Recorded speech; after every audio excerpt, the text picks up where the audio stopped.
So the DNC has begun, people. And if you didn't, like, I once upon a time would hear people use the term demonic to describe other humans. And I thought, that's a little extreme. You know, there's no demons among us. Jeffrey Dahmer just has a brain that's working differently. Yeah.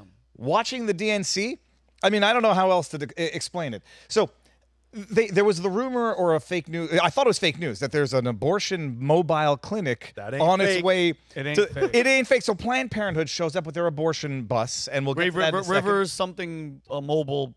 They're administering, and it seems to be medical abortions, as if that makes anything any different. Chemical, like they're giving pills to whatever. They're administering abortions because people need access to reproductive health care. They call it health care. They're administering vasectomies, free vasectomies, as if you go to a DNC clinic and you need to be any more emasculated. They want less Democrats. So, I mean, it's demonic. I mean, I say that regardless of what your position on abortion is, I mean, some people can have a middle ground position. You wouldn't celebrate it as though it's a rite of passage unless you're engaging in some form of human sacrifice for the purposes of proving yourself to others. Yeah, it's not a food truck. Like have a food truck. Well, you guys are giving abortions? You know what's crazy is that but that side of the argument is that we are obsessed with ladies' genitals and their reproductive rights. But then you show up with a mobile abortion clinic at the DNC. Who's the one that is obsessed with this? You guys. They have, I don't know if I have an image of it, but there's a graphic of an IUD. Like they're worshiping literally. So anyways, this Kyle Kemper, by the way, if we can bring this up. Kyle Kemper, for those of you who don't know, is in fact Justin Trudeau's half-brother. Whoa. But he is the exact opposite of what you believe Justin Trudeau to be.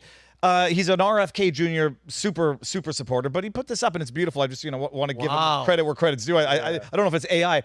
It's a demonic national committee at a demonic national convention. They sent Joe Biden out on stage in the ultimate, what is it called when they public shaming? Yeah. They made him speak until midnight, knowing damn well the dude's bedtime is like 8 o'clock. If we can play the I just noticed something as he was having one of his frothy, saw this last night from unhinged deliveries. People compare people to Hitler. Yeah, dude. Play this. Look at the comparison of it's anger. Shocking. Go ahead. Ob du glaubst, dass ich fleißig gewesen bin, dass ich gearbeitet habe, dass ich mich in diesen Jahren für dich eingesetzt habe. Look at this. Dass ich I mean, it's and again, like, okay, fine. Angry. Hitler gave speeches and Biden gives speeches. Hitler drank coffee, and I'm sure Biden looks like Hitler when he's drinking coffee in the morning. That delivery of like anger, fist. Like by coffee, you mean meth? Well, no, whatever the hell Joe Biden's on. Hitler was a meth head. So I mean, it's just the most outrageous convention you've ever seen. Hypocrites, abortion, very Hitler-esque. I saw a guy in a dress grab the mic and go, "Hi, I'm Dr. William." It's like, oh, geez. It is. I mean, the thing is this: I have nothing against anybody. More power to them for whatever they want to do as an adult. As an adult of sound mind. That. More power to you. None of what we're witnessing now is about tolerance. It's about submission. And so they're coming out and forcing people to say pronouns. You saw the clip with Kamala Harris saying her pronouns. Oh, that was the funniest thing Cuomo's ever said. I'm she, her too. Me too. And the whole crowd was just like, yeah, they had a brain fart. It is. This isn't a ritual shaming. It's an initiation. It's political hazing. It's a division ritual too. When it happens in regular spaces and someone offers, and I live in a town where this happens frequently, someone offers their pronouns and usually it's followed by, and I would feel really great if everyone else shared theirs too. And they have just forced everyone else in the meeting, in the room, to create a political divide. You'll either submit to my desire for you to speak the way I want you to speak, or you will be self-identifying as an enemy of me. Yeah. And had you never said that, had you just been like, I would like for you to call me this, but it's also the irony is they're telling you how to refer to them when you're talking to other people about them when they're not even there. It's the ultimate oppression. Yeah. Like, by the way, that made my brain hurt. What you just if I tell you my pronouns, I'm dictating how you refer to me when I'm not there. What more oppression could there be? Anyhow, above and beyond all of that, this is the worst Jamie Raskin. He's the worst. Raskin, and I'm calling him Raskin. I don't care. He's an awful human. He was the one, we had the clip a little while ago about him. He was talking about civil war. If Trump wins, we're going to try to get him out regardless. He says if Trump wins, this is after the Russiagate hoax. It's after the assassination impeachment 1, after impeachment 2, after insurrection, after trying to remove him from the ballot, after trying to lafare him to bankruptcy. Assassination After attempt. the assassination, he says if he gets elected, we're going to disqualify him from the ballot, and one we're going to of have the- to civil war conditions. We're going to need security because the rabid Trump supporters. All of us need bodyguards, Yeah. he said. Listen to him. I will make fun of them, without remorse when they malfunction. These liars, scoundrels can't operate without their teleprompter. Oh. He had an absolute brain fart where he couldn't love it. deliver the punchline to his own sick joke. Okay, go Check ahead. this out. Remember what the mob chanted as they stormed the Capitol Look at him. Look at his eyes. and injured our officers? Look at his eyes. Hang Mike Watch this. Pence. Teleprompter's not working. Someone should have told Donald Trump Now. that the president's job under where's it? Article 2 of the Constitution. Where's the teleprompter? Look at him. Where is it? I can't read. Someone should have told Donald Trump This is how I. that This the is how I feel. president's job under Article 2 of the Constitution is to take care You can see he's reading. that the laws are faithfully executed, not that the vice president is executed. Oh, whoa. So as soon as he actually gets to an actual policy or what was he quoting? The Constitution? When he's actually getting to something of substance and the screen isn't there to tell him what is the next thing to say, he doesn't know. Isn't that crazy to you? It is. It's like my grandmother always said. You have to have a good memory to be a good liar. These people are liars and they're scoundrels, but they need their teleprompters to remind them of the punchline of their zingers. And the bottom line, they, and I'm saying they as in, I believe they all had a hand in this through omission and through passive tolerance, just tried to assassinate Donald Trump. And they're making... And they're trying to memory hole it. Trying to memory hole hard. that and paint Trump as the one who allegedly tried to assassinate Mike Pence with a miniature, what was that thing called where they hang people? The guillotine. The guillotine. Oh, the guillotine. A miniature guillotine. Nobody knows how it showed up. Nobody knows where it came from, but that's their assassination attempt. That's a good point. That they're trying to. They always try to flip the script and accuse.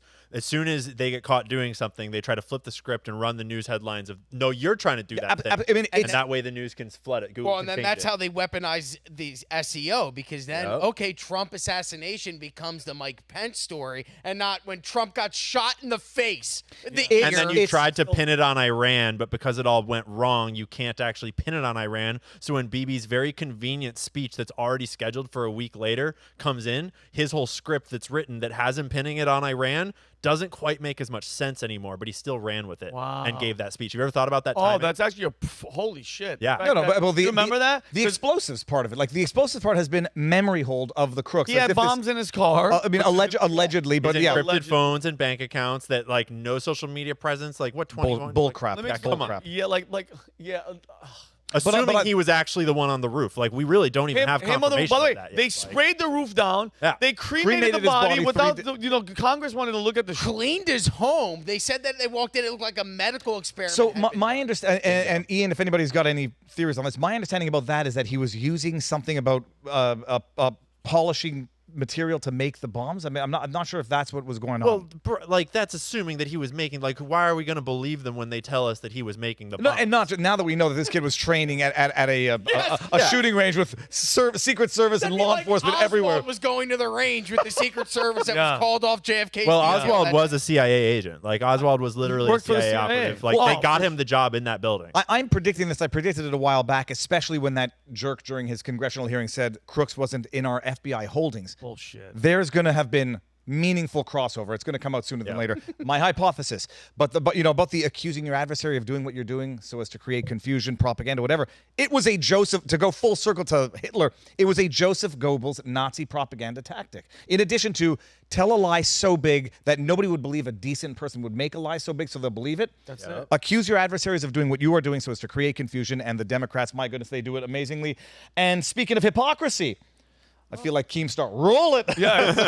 What Who gets that are we reference? about to see? What is this? This is now back at the DNC offering abortions, talking about how evil Trump is, how fences don't work, border walls are racist, and Defund the police. defund the Oh, police, yeah. and lay down your arms because have the Second Amendment rights. Yeah. Show what they got here. I mean, this is somebody who's reveling in it. Like, yeah, come around to my town and find out. Cops, fences. Jeez, looks like they're going to war. The people who didn't want border walls and wanted to defund the police are now setting up fences and reveling in what many would call police brutality in terms of shutting down, constitutional protests. And you know why there's so much presence there is because the protesters and the rioters are Democrat voters mad at them because of their policies and what Yeah. Biden's doing, right? There's more protesters outside the event protesting the DNC than there are Democrats inside the event attending the DNC. Right, there's 100,000 And they're apparently. actual voters outside, whereas it's all just like shills and insiders and club members on the inside, like people they wanted there. Yeah, JoJo from Jersey. The actual voters are outside go? holding Free Palestine God. flags. Well, and, the ultimate irony is that, they had to set up a nice secure perimeter at the RNC to protect Republicans from lefty lunatics, and they've got to set up a perimeter at the DNC to protect from lefty lunatics. I'm noticing a bit of a trend here. And notice how none of the RNC had anybody. They had security, but it wasn't like that. That looked like they were fucking marching a war. We had Hulk Hogan ripping his Yeah, shirt off. that was the most America, baby. Yeah, that was the most Great. violent thing. Nobody was angry. Nobody was mad. There was a solid perimeter in Milwaukee. I was down there. There were no protesters, so they had a small protest for the Palestinian stuff. I mean, and there should be a perimeter. Yeah, there should be a perimeter, the and they point should is be the protesting. hypocrisy, not the perimeter, right? Like, Absolutely. there should be security. There should be police. Yeah. Obviously. It's the fact that you would try to defund them and say they're Idiot. evil and then be like, oh, but we need them to and not just that, and revel in it. Yeah, come around and FAFO in Chicago, see what happens. We got, if you can show this, I'm always reluctant to retweet these things because they give a very specific statement of fact. 25 babies have been killed so far in the abortion. I don't know how 25. many, and I don't know how many more? What do you mean? It doesn't really matter how many. But I that's the think thing is, it doesn't one- matter how many. There was a free press, I think it was called the Free Press on Instagram, did a humorous review of it, where the person couldn't wants to jokingly put her name on the list, can't because there's too much demand. So the bottom line, it's just this is a demonic national convention celebrating hypocrisy, celebrating elitism, and celebrating human sacrifice as far as I'm concerned, because regardless of what your position is on abortion, to celebrate and say, yeah, I'm going to... Yeah. It's a Kellyanne last Conway. resort, regardless last of anything. resort. Even if you believe in it, it's a last resort. And even if you're not spiritual about it, it is eugenicist. Like, the things that they are talking about are eugenicist policy. So if you're a science-minded person, it's eugenicist. And if you're a spiritual-minded person, it's demonic. Well, this is the fight I got into a long time ago, which is regardless of how you feel about it, you're ending whether or not you even think it's a human life, you're ending a life, and there has to be a damn good reason to do it. When you do it for food, you eat. When you do it for, killing animals for fun, it's immoral. So like killing something that will become a human should be at least equally as immoral. And it's the same thing that happened with Kristi Noem celebrating shooting her dog. It's like, I believe in, you euthanize a dog when it's time. You don't celebrate it, and you don't make it a good thing. It's a tragedy. And they are basically making this a rite of passage for political you power. don't shoot your dog just so you can go have a fun night out on like the Las Vegas Strip and made a whoopsie, and it's like, oh, but I shot my dog so I don't have to deal with the consequences of that action. Now, you said if you have a science mind, this is eugenics. If you have a religious mind, this is demonic. But I have a marketing mind, and this is a sponsorship. Like, listen to me. Kamala, she's been running cover for Planned Parenthood at levels that nobody knows. She has no kids. No, if you guys read into it, she was a prosecutor on the case against Planned Parenthood in California, and she got everyone silenced. Did you see the video that got leaked recently, or maybe it got re-leaked, of the Planned Parenthood staff members talking about selling the organs? Oh, yeah. And talking about the material. It's like That's the most disturbing. It's horrible. video. That was one of the biggest black pills that I've ever had, which changes your perspective on whether or not you're even open to the idea of like a time frame for abortion. It's like once you realize there's a black market that gets incentivized for later term fetuses, you can't look at the world the Do same you way. want a real dark black pill on that? I'm just going to leave it out there and people can take the implications. We all know that stem cells are an extremely powerful medicine, right? Yeah, big time. Stem cells are one of the most powerful medical tools there are. And stem cells are stem cells because they encourage growth in the body. So there's nowhere that there's more stem cells than in young people's bodies, children and babies, right? And so think about it. There are certain stem cell medications that can only be manufactured from children and baby and fetus stem cells. God. And so think about conspiracy theories that have to do with Adrenal. medicine Where are they getting and it? such made from children. Oh. And so that's like, yeah, sure, it's a crazy conspiracy theory, but we scientifically know that stem cells are extremely valuable for producing medicines. And the only way to get some of them is to harvest them from things like bone marrow, things like organ tissue. of babies and children. Placenta, uterus, the what's the umbilical cords cord. and stuff. Well, like my- There's a huge monetary market. No, and my darkest of dark pills, and I don't even think it's an exaggeration, is that there's more monetary value for later term fetuses, and there has to be an even bigger monetary value for living ones that are still alive after they they're do that. aborted. Exactly true. And you keep them alive for as long as you can, do whatever tests you can, get whatever then you can. get uncomfortable and then, kill 'em. And it sort of puts into context that psychopath Virginia, what's his name, Norfolk? The one who talked governor's like, about we just keep them alive. late third trimester abortions, or where the keep 'em baby's alive, delivered, we keep it alive, make it comfortable, and then we ask the kill 'em. mother what you want to do. Let me explain something to you. I think especially those women that are just out there and bragging, like, I got 4 abortions, I've gotten 5 abortions. You're gonna meet your maker one day, and I'm telling you right now, when you walk in, he's gonna go, "Oh, it's you. You killed 4 of my creations that I wanted to be created, and you ruined 4 masterpieces of mine." And you're going to pay for it. That's my opinion. What's up, everybody? Vincent O'Shaughnessy here. If you want to see me and the entire Valuetainment crew, we will be at the Volt Conference September 4th through the 7th at the Palm Beach Convention Center, hosted by none other than Patrick Bet-David and featuring Dwayne The Rock Johnson. Guys, this is the place to be. If you are an entrepreneur and you want to level up, do not miss this opportunity. This is the best place to network. If you want tickets, go to thevoltconference.com. Do not waste time. This thing is going to sell out, and I will see you guys there. Peace and love. So if you like this clip, click right here. And if you want to see more like it, click right here. Stay angry, Patriots.